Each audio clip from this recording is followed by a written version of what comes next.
अर्जुन उवाच जायसी चेत कर्मणस्ते मता बुद्धिर्जनार्दन तत्किं कर्मणि घोरे मां नियोजयसि केशव। व्यामिश्रेणेव वाक्येन बुद्धिं मोहयसीव मे तदेकं वद निश्चित्य येन श्रेयोऽहमाप्नुयाम्।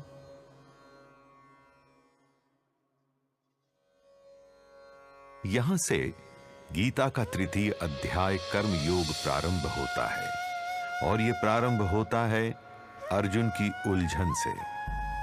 अर्जुन कहता है, हे केशव, हे जनार्दन, यदि बुद्धि और ज्ञान ही श्रेष्ठ हैं तो फिर आप मुझे युद्ध का ये क्रूर कर्म करने को क्यों कह रहे हैं? आपके विरोधाभासी कथन मुझे भ्रमित कर रहे हैं कृष्ण।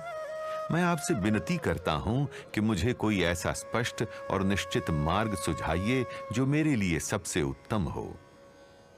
अर्जुन की व्यथा स्वाभाविक है, समझी जा सकती है। आइए जरा इसे समझते हैं।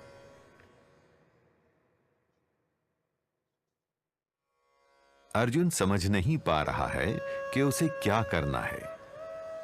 द्वितीय अध्याय में श्री कृष्ण ने कई बातें बताई।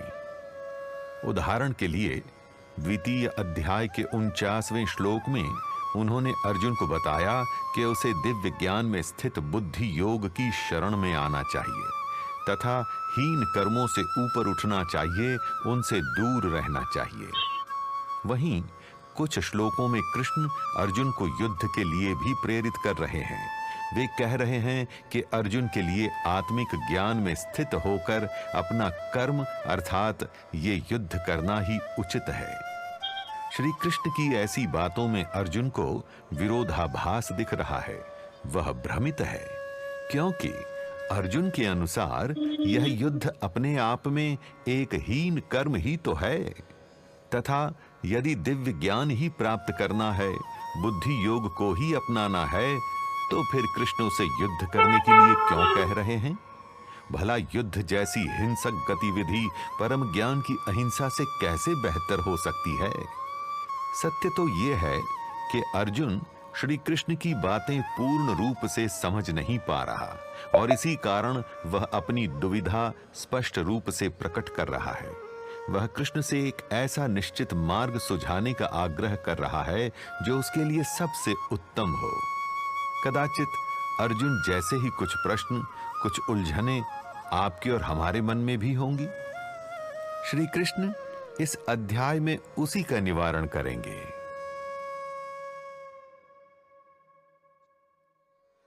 आपके मन में भी उलझनें तो होंगी, स्वाभाविक है।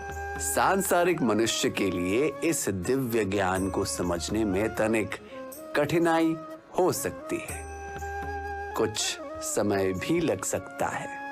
यहाँ अर्जुन की भी परिस्थिति कुछ ऐसी ही है।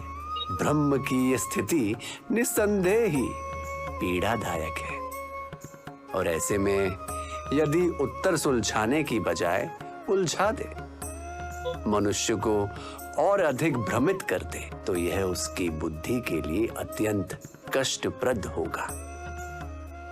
व्यक्तिगत जीवन में ऐसी कई परिस्थितियां आती हैं जहां आपको सामने वाले की बातों में विरोधाभास दिखता है। समझ नहीं आता कि वे व्यक्ति क्या कहना चाह रहा है। ये तो बड़ी साधारण सी स्थिति है, किंतु ऐसे में कई लोगों के अहम पर आघात हो जाता है और यह अहम सामने वाले व्यक्ति का दृष्टिकोण समझे बिना ही उसे गलत सिद्ध करने के प्रयत्न में लग जाता है। कई बार तो मनुष्य व्यक्तिगत आक्षेप से भी पीछे नहीं हटता। एक साधारण चर्चा विवाद में बदल जाती है और विवाद तनाव में। इसमें जीतता तो कोई नहीं, किंतु ज्ञान ज्ञान अवश्य हार जाता है। अर्जुन से सीखिए। अर्जुन के मन में लेश मात्र भी अहम नहीं।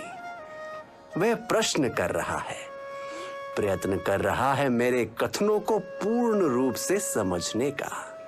उसका उद्देश्य तो केवल अपना ज्ञान वर्धन है, उचित मार्ग का चयन है।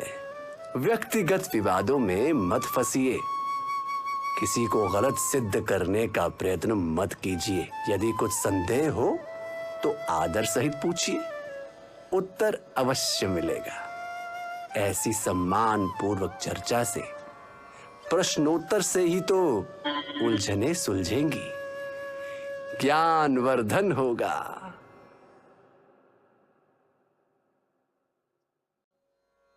अर्जुन अपने दृष्टिकोण से विषय को देख रहा है। उसके जो प्रश्न हैं वह पूछ रहा है। कितनी सभ्य है ये चर्चा। जब मेरे उपदेश चल रहे हों तो अर्जुन धैर्य से सुनता है, और जब उसके प्रश्न उठ रहे हों तो मैं शांति पूर्वक उसे समझ रहा हूं। दोनों का उद्देश्य केवल वही है, सही ज्ञान पर एक मत होना। सामाजिक परिवेश में भी तो यह स्वाभाविक है कि किसी भी सामूहिक चर्चा में सम्मिलित लोगों का अपना अपना दृष्टिकोण होगा। चर्चित विषय के बारे में सभी की अपनी अपनी सोच होगी। इतने अनुभवों का निचोड़ एक साथ, ये कितना ज्ञानप्रद हो सकता है। सही उपाय ढूंढने में कितना सहायक हो सकता है। किंतु न जाने कितनी ऐसी चर्चाएं विफल हो जाती हैं जहां लोग दूसरों का दृष्टिकोण समझ नहीं पाते, अपितु कई बार तो विवाद ही उत्पन्न हो जाता है। क्यों होता है ऐसा? ऐसा तब होता है जब मनुष्य केवल स्वयं को सही तथा औरों को गलत सिद्ध करने का इच्छुक हो, जब वह केवल बोलने का इच्छुक हो, सुनने का नहीं। और वहीं इन सब में कोई एक ऐसा होता है जो सम्मान से सभी को सुनता है, शांति से प्रश्न करता है, उनके उत्तर ग्रहण करता है तथा सभ्य रूप से अपना समय आने पर अपने विचार प्रस्तुत करता है। सामाजिक परिवेश में किसी से चर्चा का, औरों से बातचीत का यही तो उपयुक्त तरीका है, जहां केवल सही ज्ञान ही केंद्र बिंदु हो, जहां आप औरों का सम्मान करें, उनका दृष्टिकोण समझें, आदर पूर्वक अपने प्रश्न रखें। ऐसा व्यक्ति अपना ज्ञान वर्धन करके उस चर्चा से निकलता है, औरों से स्नेही संबंध बनाकर निकलता है। चर्चा को सदैव विषयगत रखिए, व्यक्तिगत नहीं।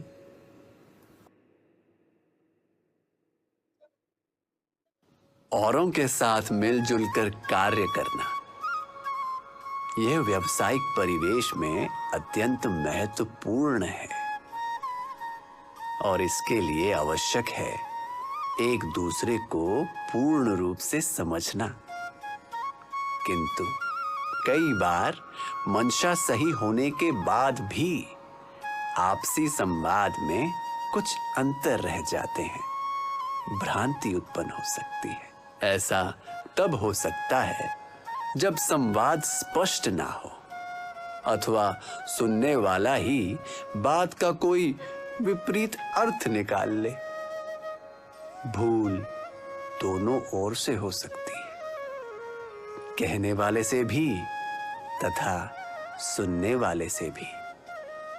ऐसे में पुनः स्पष्टीकरण की आदत गीता में श्री कृष्ण ने सहायक होती है। सुनने वाले के लिए महत्वपूर्ण है कि यदि आवश्यकता हो तो उचित प्रश्न करें, किंतु हर हाल में वह अपनी समझ स्पष्ट रखें। और वहीं कहने वाले के लिए भी आवश्यक है कि वह अंत में एक बार सुनिश्चित कर लें कि सुनने वाले ने क्या समझा।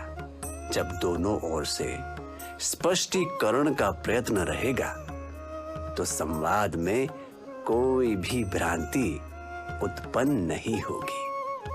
और यदि आपसी समझ अच्छी होगी